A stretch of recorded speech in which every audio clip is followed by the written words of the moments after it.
Well, there's trouble in Philadelphia, huh? So, let's talk about that. Welcome back to another Sports Buzz podcast, and you guys so much for tuning in. I'm Heather, by the way. So, Eagles, let's talk about them.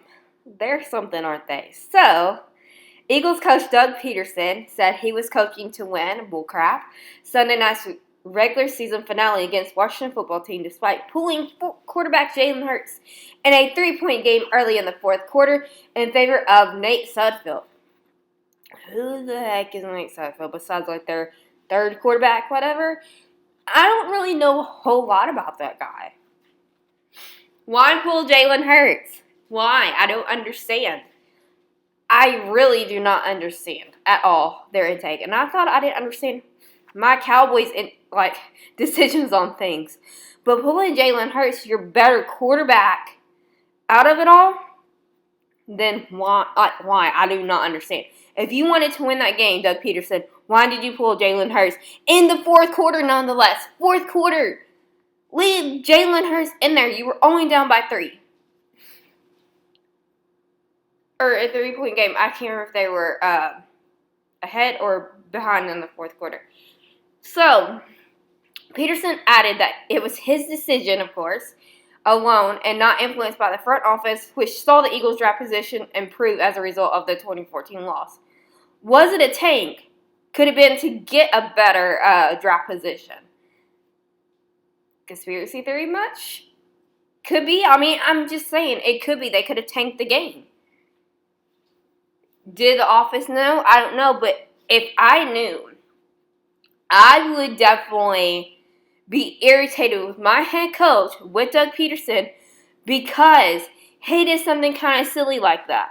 Like, seriously, why would you pull the better quarterback out of the game in the fourth quarter trying to win? I don't understand. But because of that result, the Eagles' draft position improved. I think they did that on purpose. Who knows? I feel sorry for Philadelphia fans at this point in time because there's too much drama going on in Philadelphia, I feel like. And it's not going to get any better, in my opinion. So now, because of that loss, Washington won the NFC East title. So a win by Philadelphia would have handed the 6 and 10 New York Giants the division via a tiebreaker. So Peter said planning going into Sunday night's game was to get Sudfeld some playing time. Yeah. But why not do that like in the first quarter for a few minutes? I don't understand that, and maybe that's just me. Because I've never been a coach in my life, so I really don't know. So, sorry, I'm looking for what I found that the Giants had done. The Giants kept posting about the game. And so here's what a couple of them came out and said. Saquon Barkley said, "Can someone make sense to me what's going on?" He did that via Twitter. Eli was watching the game, of course, Eli Manning, playing for the Giants, playing against the Eagles. He kind of knows this team. He said, "This is why we don't like the Eagles." And then Darius Slayton has said also on Twitter, "Why on God's earth, green earth, is Jalen Hurts not in the game?" So even like a lot of players around the league are trying to figure it out. Even like the in competition in your division trying to figure out what the heck are you doing. Now, they were probably kind of mad because they wanted Philadelphia to win so they could win the NFC East title. I mean that, yeah, I can understand that.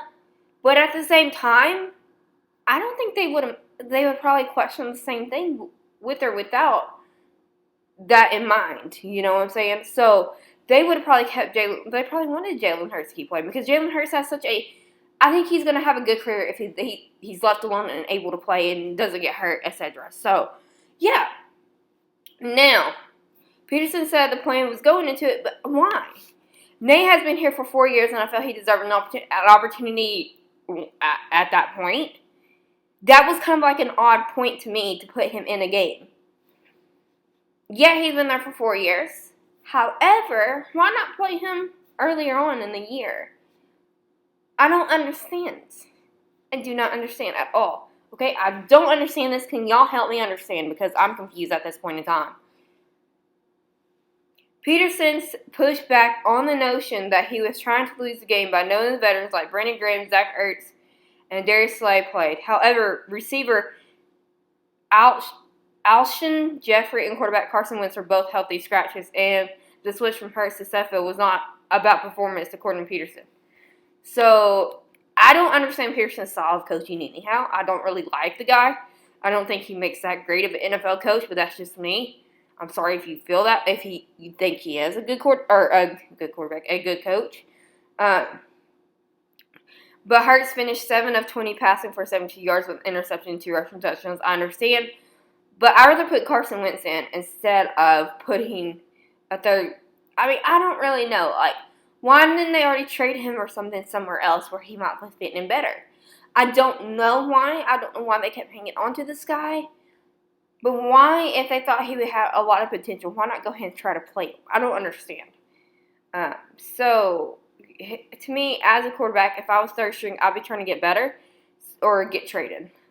To play with that team, 4 years is too long. I would want to get traded or go CFL or somewhere. You know what I'm saying? So Hurts finished all that. I just said that. So Washington was up with 17-14. So, but still, close game, fourth quarter. Jalen Hurts is the guy to go to unless you're going to go to Carson Wentz. Carson already wants out of Philadelphia.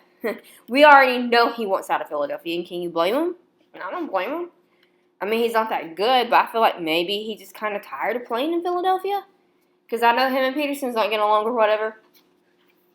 So if you and the coach is not going to get along with them, what's the point, right? So, I don't really know. And then Jalen Hurts has stated, I was granted the opportunity to lead the team. I had every intention of making it to the postseason. That was set on my chest all off season. But was that just to tank the game so they could have a better position in the draft? I don't know for sure. So the Eagles are $64 million over the projected 2021 cap. And in the best case trade timing, they would owe $33.8 million in dead money on their cap in 2021 for Wentz. So wanting to trade him is questionable. Will they? I don't know. Trading Wentz means Eagles field a severely compromised team in 2021, even if Hurts is a viable starter. But Wentz doesn't want to be there, so I don't think he's going to play to his best potential, like he first was when he first started, whatever. Wentz signed in 2019, he signed a 4-year, $128 million contract extension that goes into effect next season. Currently, the Eagles are $64 million over the projected salary cap for next season, even in the best case scenario. The team would still owe Wentz $33.8 million. So it's dead money on the cap, but that's the Eagles' fault. I think that falls back on them for assigning Wentz to a high contract. But Carson Wentz cites relationship with coach Doug Pederson for trade requests from Eagles. He does not want to be in Philadelphia as long as Doug Pederson is going to be the head coach. So what's going to happen now for Philadelphia? Should Jalen Hurts be the starter? Yeah. I mean, he can't improve if he's not playing a lot, right? To me, a lot of good quarterbacks kind of, has a losing record to start off with, and they improve sometimes. Not always the case, but we don't know what Jalen Hurts can be if we don't get to see him play more. Carson Wentz doesn't want to be there. That Nate guy, I don't know how well he's going to perform because he hasn't gotten to play either. So what's going to happen in Philadelphia? Who's going to be the starter next season? I don't know. We'll see. But there's trouble in Philadelphia, and they need to figure out that drama because there's too much going on in Philadelphia, and the NFC East is already messed up enough. Am I right? But alright, that's all for today. Thank you guys so much. Please comment down below on what you guys think about all this. Sorry, this is not my best podcast, but I just don't know. I don't have a whole lot to say on this because I think it's ridiculous why they pulled Jalen Hurts. Right? Alright, don't forget to hit that subscribe button for weekly content. I'll probably have 3 more podcasts out this week before Friday. Thank you guys so much. See ya.